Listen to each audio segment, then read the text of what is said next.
Deixa eu assustar vocês um pouco. Filosofia não começa em Sócrates, ela não começa em conceitos de doxa e episteme.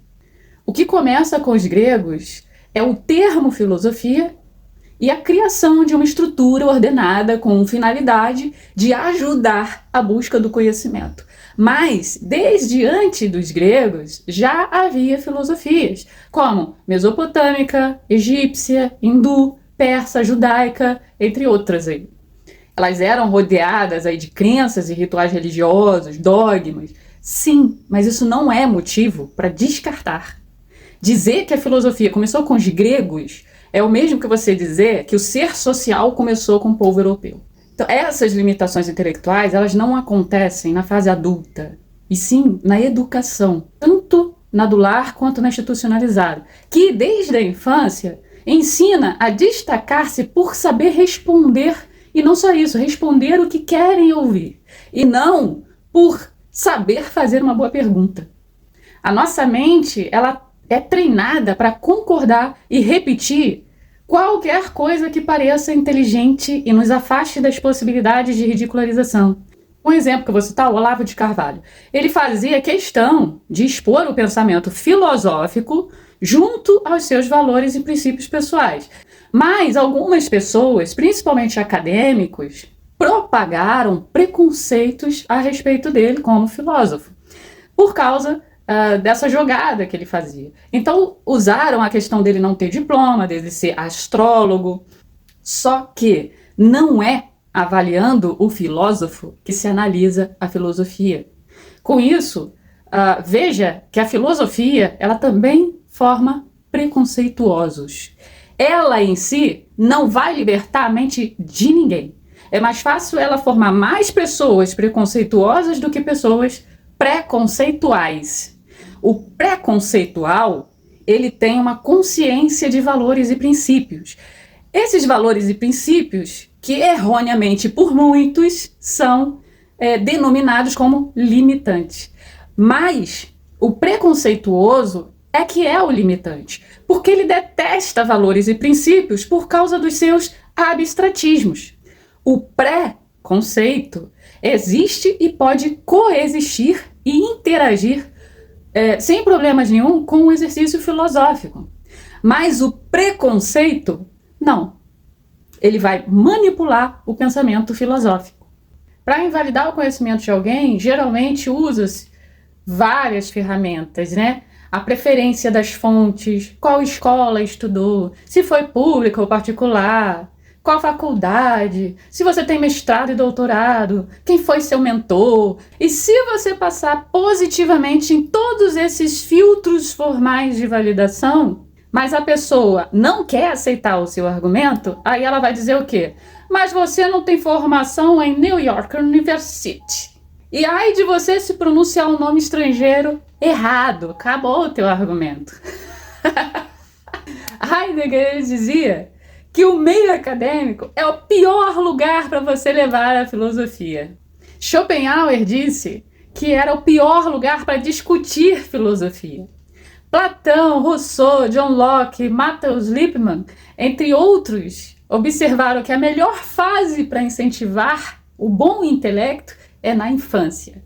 E a minha visão é que ensinar a história da filosofia no ensino médio é fazer remédio se transformar em veneno. Ou você começa na infância, ou é melhor quebrar pedra lá no meio acadêmico. Porque a adolescência, ela é um período de transição muito delicado. Então, se já é um adolescente rebelde, cheio de certezas, a filosofia não vai quebrar isso. Inclusive, ela pode potencializar. Então, para você ter uma ideia, se você não citar hoje pelo menos uma pessoa importante nos teus argumentos, acabou para você. Um filósofo com o nome João Marcos da Silva vai demorar para sair das prateleiras, se chegar às prateleiras. Mas se você colocar Douglas Woods, por mais que você seja brasileiro, tem mais chance. Você quer ver?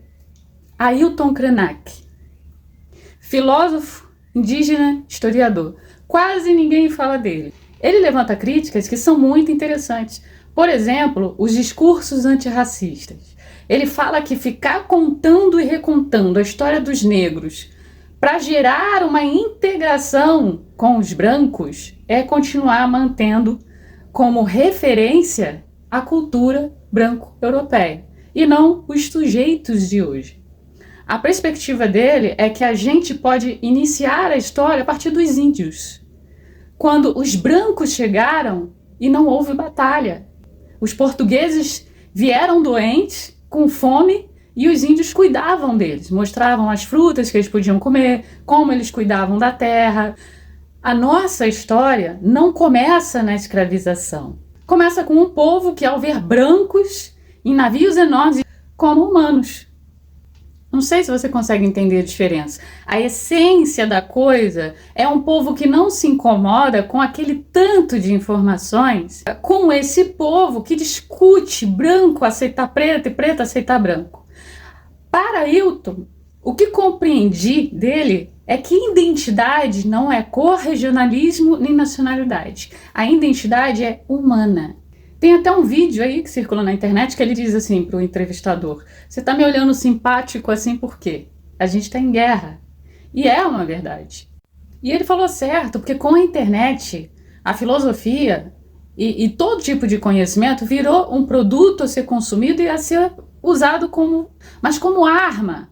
Não tem nada a ver com amor ao conhecimento, mas sim amor ao ego, amor à minha arrogância.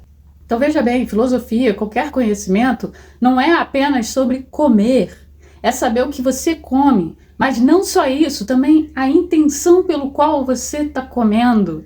Tem gente comendo filosofia como veneno para matar os outros, mas não está entendendo que ele é que está morrendo. Então, como eu disse no início, boa parte não consegue nem sequer fazer as melhores perguntas para ter as melhores respostas. Ao invés de perguntar, a pessoa que está argumentando, ela faz um interrogatório intimidador.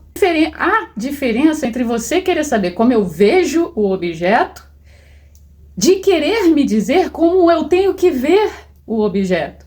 Então, tudo começa muito bem quando a pessoa diz: o que você acha sobre o número 6? Aí eu respondo que eu entendo do número 6. Em seguida, a pessoa responde o seguinte: mas o 6 pode não ser 6. Se ela queria essa outra questão, então por que ela começou me perguntando uma outra coisa? Porque a intenção dela já era me invalidar por qualquer coisa que eu respondesse.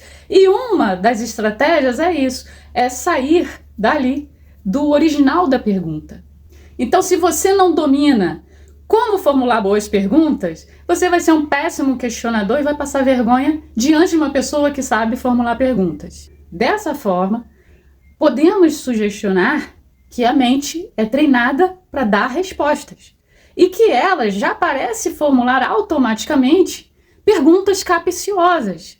Para finalizar, filosofia não é censura e não é sobrepor verdades. Não tem a ver com erradicar crenças, se elas não forem limitantes. Não tem nenhum problema com pré-conceitos.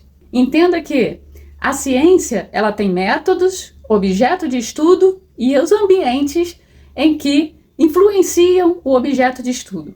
A filosofia ela tem a existência, as teses, teorias e os contextos.